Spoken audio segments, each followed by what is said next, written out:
Saya berharap ini ujian dari serius.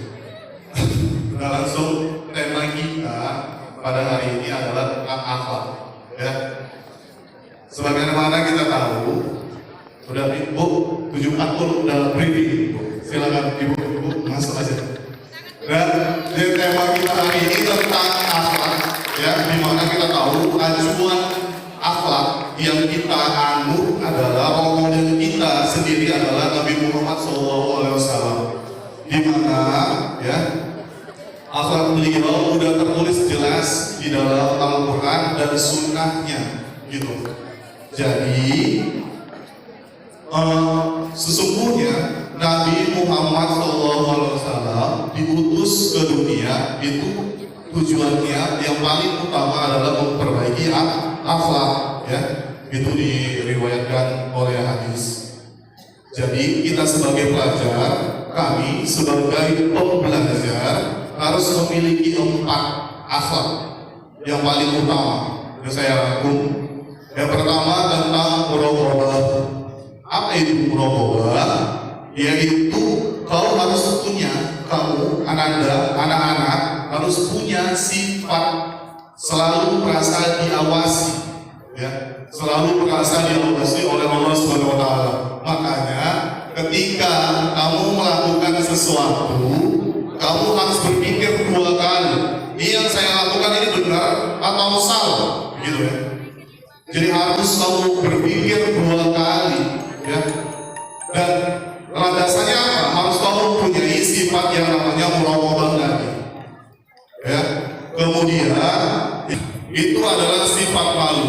Sesungguhnya setiap agama memiliki yang namanya akhlak. Akhlak orang Islam itu adalah malu. Ya, malu.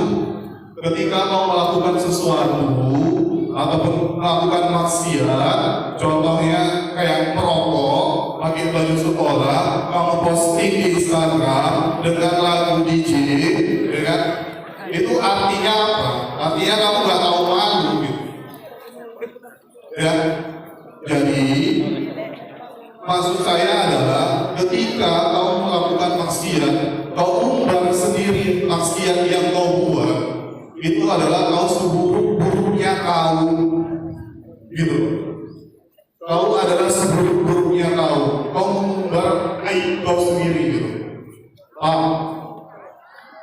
Bukan maksudnya, oh saya pengen jadi diri sendiri, saya harus tunjukkan ke orang-orang bahwa saya bisa jadi diri sendiri, saya melakukan kenakalan, saya dengan bangga, saya upload ke sosmed. Bukan itu caranya. Justru, ya, Allah menutup aibmu, ya, Allah menutup aibmu supaya kamu terjaga. Bukan kau yang membongkar sendiri, bukan. Jangan, ya. Jadi kau harus punya malu. Yang perempuan juga gitu, harus punya malu. Upload foto, buka jilbab. Sedangkan rambut itu adalah aurat bagi wanita. Makanya kamu disuruh pakai anak jilbab. Ya pakai anak jilbab ya, tapi kadang ada yang sampai di sini anak jilbabnya. Jadi yang pakai itu anak jilbabnya sebenarnya kutu-kutu kamu yang pakai anak jilbab itu. Ubun-ubun kamu, jangan, ya. Anak jilbab itu ya, untuk menutupi aurat, benar-benar gak nampak rambut kamu. Satu helai aja yang nampak oleh lawan jenismu, kamu dapat hukuman atau siksaan yang berat. Ya, itu ya yang kedua. Yang pertama sifat apa? Muraqabah. Yang kedua adalah sifat malu. Yang ketiga adalah sifat jujur dan tanggung jawab. Jujur dan tanggung jawab itu sulit, benar-benar sulit. Salah satunya pas ujian aja, kau jujur aja pada dirimu sendiri. Ujian itu asesmen untuk mengevaluasi dirimu yang dari 1 semester kau udah belajar sampai mana. Gak usah kalau kau effort buat OPA, nyontek sana sini, ya, nanya teman sana sini, gak perlu, ya. Jujur aja. mengenal diri sendiri. Kalau dapat dua, ya dua kemampuan kamu. Kalau kamu dapat empat, ya empat kemampuan kamu. Gak perlu kamu mengcover kemampuan kamu dengan cara mengopek, menyontek segala macam. Saya pernah dapat ya murid di Budi Satria, Medan, saya pernah ngajar. Dia mengumpul alasannya, ini alasan kau sering gunakan. Saya kasih tugas, kemudian dia nggak siap. Alasan yang rata-rata digunakan pada siswa adalah ketinggalan, gitu ya, ketinggalan segala macam. Ya, ini orangnya ada berhijrah ini, orangnya, maksudnya anaknya, anak murid saya ini, dia kenal alim segala macam. Dia menyebutkannya ketinggalan karena dia dengan tampilan alim segala macam. Jadi saya percaya.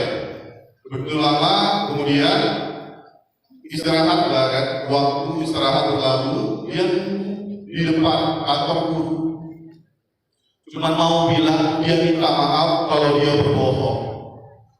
Ya, pada dasarnya dia belum siap PR yang saya kasih, catatan yang saya kasih. Jadi orang yang senantiasa berbohong selama atau hari-harinya suka berbohong, jadi ketika dia mengatakan kebohongan, itu hatinya gak bergetar sama sekali. Tapi orang yang biasanya dia hari-harinya jujur, ketika dia sekali aja melakukan atau mengatakan kebohongan, pasti dia bakal kepikiran gitu. Bakalan ada rasa yang gak enak, bergetar hatinya. Ya, jadi itu sifat jujur dan tanggung jawab yang perlu harus kau tanamkan di diri.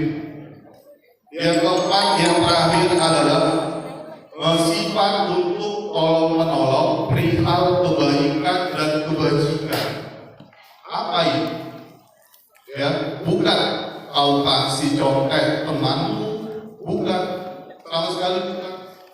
Ya, itu namanya kau membodohi teman-temanmu, merusak masa depan temanmu. Kabar, jika kau pengen temanmu maju, ya pintar-pintar ini ya, dengar. Buatlah dia untuk yang namanya mengerjakan sendiri, effortnya sampai sejauh mana. Boleh kau bantuin dengan cara apa? Mengajarkannya, bukan mengasih plus contek catatan 100% ataupun latihan, bukan seperti itu. Ya.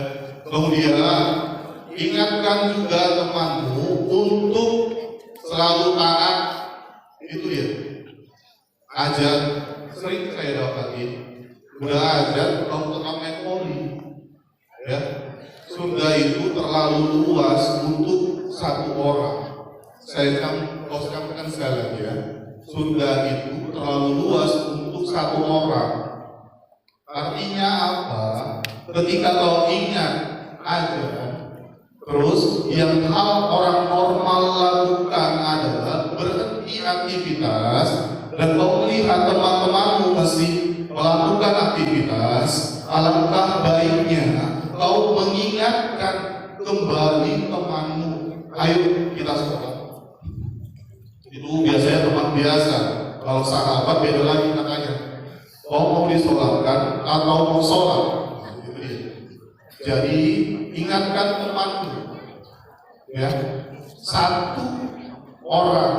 Ya, surga itu terlalu luas untuk satu orang. Ya.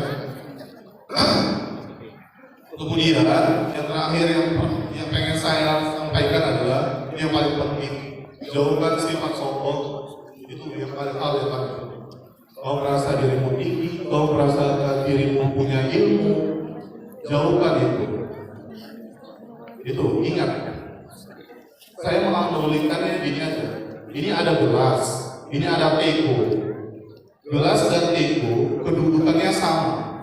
Gelas itu ibarat hatimu, gelas yang kosong.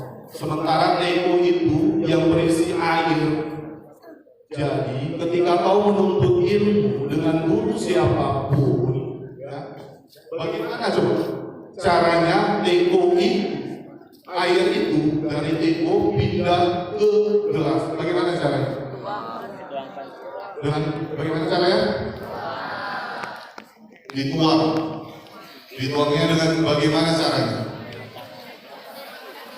Nah, ada yang mau jawab?